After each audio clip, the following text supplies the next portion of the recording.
음절 빈도 계산 숙제를 하는데 별 문제는 없었나요? 네. 그래서 이번 주에는 지난주 음절 빈도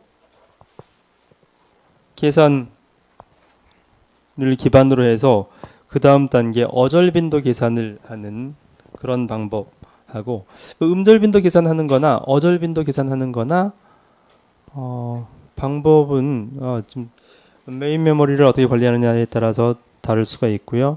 물론 어떤 언어를 사용하느냐에 따라서 파이썬을 사용하면 같은 방법을 사용할 수도 있고 C, C++, 자바를 사용하면 알고리즘이 좀 달라질 수도 있긴 하겠죠. 그래서 이번 주에는 문장 생성 확률을 계산하기 위해서 어절 빈도 계산을 하고, 물론 이제 빈도 계산 방법을 시각화하는 것에 대해서는 시간이 되면 설명을 하려고 합니다. 그래서 먼저 어절 빈도 조사를 할 거고요. 방법, n그램 빈도 조사에 대한 전반적인 얘기를 할 거예요. 지난 유니그램, 바이그램, 트라이그램, 어떤 단위로 빈도 조사를 할 건지에 따라서 조금씩 고려해야 될 문제들이 있었죠.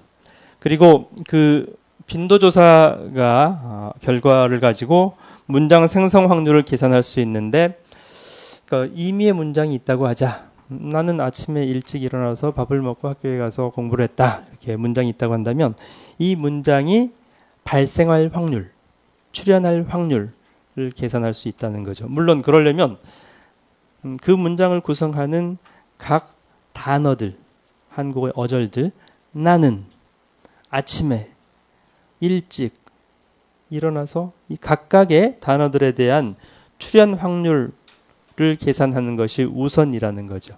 그래서 각 단어들에 대한 출현 확률이 계산되어 있다면, 그러면 문장 생성 확률은 어떻게 구하면 돼요? 문장은 단어들의 집합이라고 가정할 수 있죠. 그래서 그 문장을 단어들을 각각의 독립사건이라고 간주하고 확률들의 곱으로 계산을 할 수 있어요.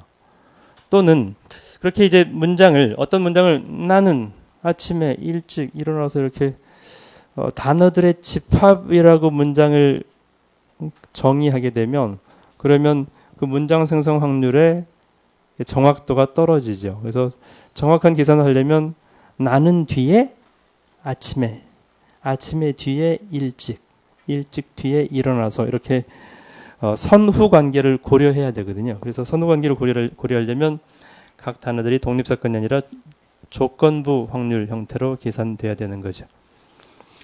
예, 먼저 n그램 빈도 조사에 대한 전반적인 내용을 지난주에 이어서 말씀드리면, 우선 지난주에 얘기했던 것처럼 n그램 빈도 조사의 대상은 음절 단위, 즉 문자 단위일 수도 있고요.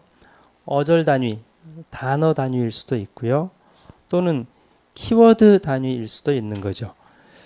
영어에서는 단어가 결국 키워드, 명사 동사가 되겠지만, 한국어에서는 명사 체원 뒤에는 조사, 은는이가, 을들이 너무 다양하게 결합되고 있죠. 동사 뒤에는 어미들이 또 매우 다양하게 결합되기 때문에 때로는 조사, 어미처럼 조금 문장 구성 용도로서 마이너한 역할인가요? 불필요하다고, 때로는 조사, 어미가 없는 게 우리가 뭔가를 할 때 훨씬 편리할 수도 있거든요. 그래서 이제 조사, 어미 또는 관사 등 불필요한 것들을 제외한 키워드 단위로 n그램 빈도 조사를 할 수도 있겠죠. 그래서 이렇게 조사 대상을 세 가지로 정의해 볼 수가 있고요. 이제 음절 단위인 경우에는 뭐 유니그램, 바이그램, 트라이그램, 4그램, 5그램 이렇게 n그램 단위를 정의해서 조사를 할 수 있겠죠. 또 이제 음절 단위인 경우에 공백을 포함할 거냐 말 거냐도 하나의 이슈가 될 수 있어요. 공백을 불포함인 경우에 유니그램은 해당이 안 되죠. 바이그램, 트라이그램 이상인 경우에 가 블랭크, 블랭크 나 이렇게 공백, 또는 이제 조금 더 확장한다면 문장 부호, 콤마, 괄호, 마침표 이런 것들을 포함해서 바이그램, 트라이그램을 조사할 건지, 공백이나 문장 부호를 완전히 제외를 시키고 바이그램, 트라이그램 빈도 조사를 할 건지는 그 조사한 결과를 여러분들이 어떤 목적으로 사용할 건지에 따라서 결정해야 될 문제가 되겠죠. 어절 단위도 마찬가지고요. 어절 단위는 유니그램, 바이그램, 트라이그램, 포그램 등에서 이제 어절 단위에서도 밥을 먹고 콤마가 있을 때 그때 이제 유니그램을 먹고 콤마 단위로 빈도 카운트를 할 거냐. 그러면 이제 그 다음에 콤마가 있는 경우 없는 경우가 각각 카운트가 되겠죠. 그럴 건지 또는 문장 부호는 나한테는 전혀 필요 없으니까 문장 부호는 제거시키고 괄호 열고 괄호 닫고 따옴표, 큰 따옴표, 작은 따옴표들도 불필요하다면 그거부터 전처리 단계에서 모두 제외를 시킨 다음에 유니그램, 바이그램, 트라이그램 빈도 조사를 할 수도 있겠죠. 키워드 단위인 경우에는 이제 조사 의미를 제외시켜야 되니까 형태수 분석 또는 품사 태거를 이용해서 키워드, 동사, 명사, 필요하다면 부사, 형용사들 필요한 키워드들만 추출한 다음에 유니그램, 바이그램, n그램 빈도 카운트를 할 수 있을 거고요. 그래서 결국 n그램 빈도 조사를 하려면 내가 무엇에 대한 빈도 조사를 할 것인지를 결정을 한 다음에 그 다음에 빈도 조사를 해야 되겠네요. 네, 이제 그 빈도 조사한 음절 또는 어절 단위의 n그램 빈도 조사가 이루어졌다면 우리가 하고 싶은 것은 문장 발생 확률을 계산하고 싶다는 거죠. 그래서 그러면 문장 발생 확률이 결국 가장 쉬운 방법은 나는 밥을 먹었다라고 한다면 이 문장의 발생 확률을 0에서 1 사이 값으로 어떻게 계산할 거냐의 문제죠. 아이디어란 방법은 우리 한국어를 대상으로 한다고 한정했을 때 한국어의 모든 문장을 다 모아요. 실제로 리얼 월드에서 책에 있는 거, 신문 기사 또는 우리가 일상생활에서 대화하는 모든 문장들을 다 모았더니 1억 개 문장이었다고 하자. 근데 1억 개 문장에는 중복이 포함되어 있겠죠. 그 중에 나는 밥을 먹었다가 한 5번 있을 수 있어요. 그러면 1억 문장 중에서 우리가 임의로 매우 많이 모았을 때 1억 문장 중에서 내가 빈도 카운트하고자 하는 게 5번이었어. 1억 분의 5가 그 문장의 발생 확률이겠죠. 이렇게 계산하는 게 가장 정확한 확률 계산 방법인데 현실적으로 그렇게 할 수가 있냐라는 거죠. 할 수가 없죠. 그래서 실제 실생활에서 발생한 그러니까 출현한 문장 개수, 모든 문장 개수를 우리가 확보할 수 없기 때문에 그래서 이제 근사치로 계산하는 방법이 뭔지를 두 가지로 일단 문장을 음절들의 집합으로 보는 경우, 문장을 어절들의 집합으로 보는 경우 두 가지로 구분해서 계산해 볼 수가 있겠네요. 만약 문장을 음절들의 집합이라고 가정한다면 그러면 이제 여기서 가정을 했죠. 문장은 set of characters다. 근데 한국어에서는 그 문자를 음절이라고 하니까 set of syllables 플러스 ASCII, ABCD 숫자들이 포함되겠죠. 이렇게 했을 때 이때 이제 이 가정 자체에 조금 전에 아까도 얘기했듯이 정확하지 않은 점이 있어요.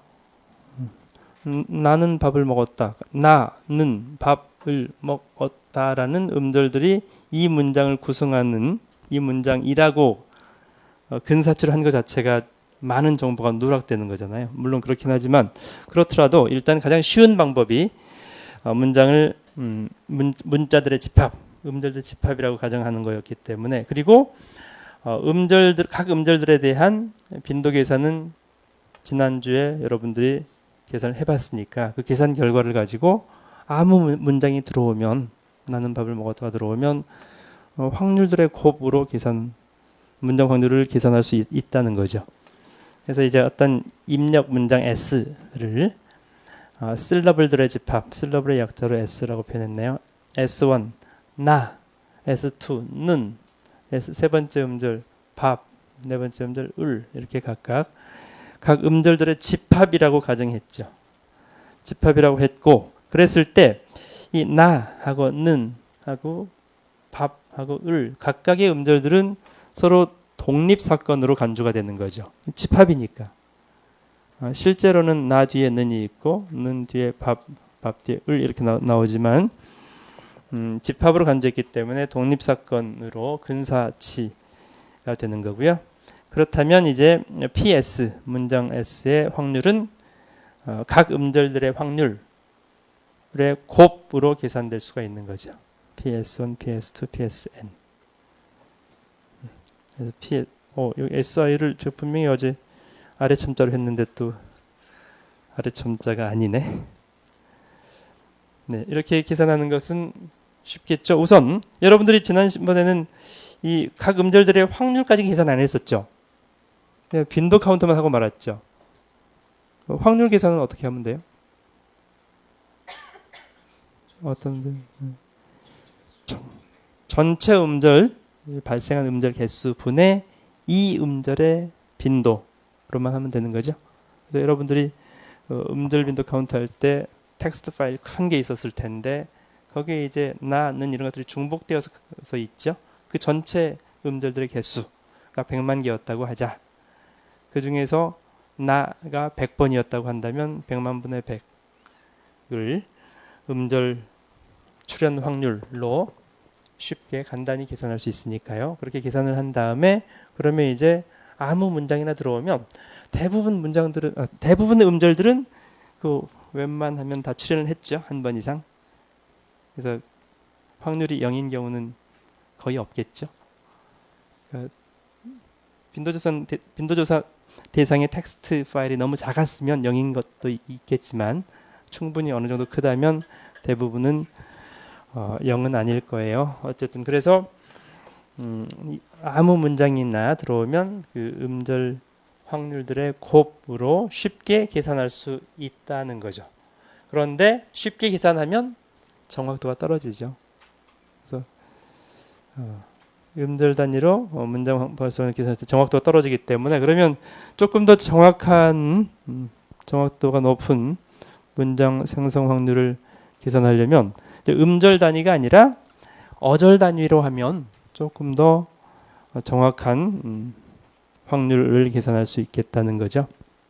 그래서 이제 나는 밥을 먹었다 이렇게 어절 단위로 한다면 이제 조금 전과 마찬가지로 가정을 하는데 문장은 이제 문자들의 집합이 아니라 단어들의 집합이다라고 가정을 하고 그래서 이제 어떤 입력 문장 S가 단어 첫 번째 단어 W1, W2, WI, WN 의 집합이라고 가정을 한 거죠.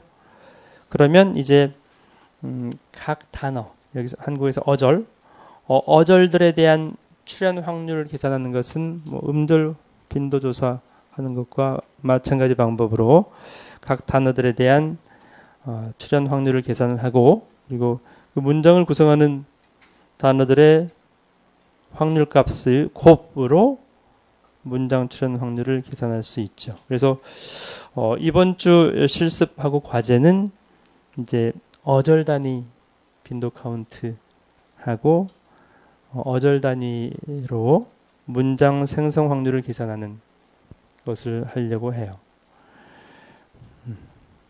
그래서 네, 여기 아까 얘기했던 음절 또는 문자 SI의 출현 확률은 전체 음절들의 프리퀀시들의 총합분의 여기도 아래 첨자로 안 돼 있네. 대부분 다 한다고 했었는데도 어떤 음절 SI의 출현 확률은 전체 출현 확률분의 그 음절의 출현 확률로 계산할 수 있고요. 단어도 마찬가지로 각 단어들에 대한 프리퀀시들의 총합분의 이 단어의 빈도로 이렇게 확률을 계산할 수는 있겠죠.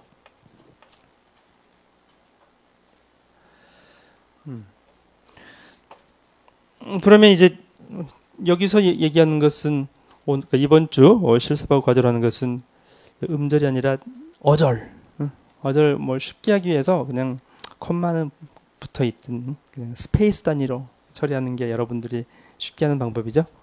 나중에 이제 정말 이용 가치가 높은 소프트웨어 개발하려면 꼭 콤마 제외시키고 여는 따옴표, 닫는 따옴표 제외하고서 이렇게 해야 되겠지만 여러분들은 트레이닝하는 과정이니까 공부하는 과정이니까 그 정도까지는 안 해도 될 테고요. 그냥 먹고 블랭크든 먹고 콤마든 먹고 따옴표든 어쨌든 그냥 있는 그대로 쉽게 어절 유니그램에 대한 빈도조사, 그다음에 각 어절에 대한 출현 확률 계산해서 문장 생성 확률을 계산하는 것이 이번 주 목표라고 얘기를 했죠.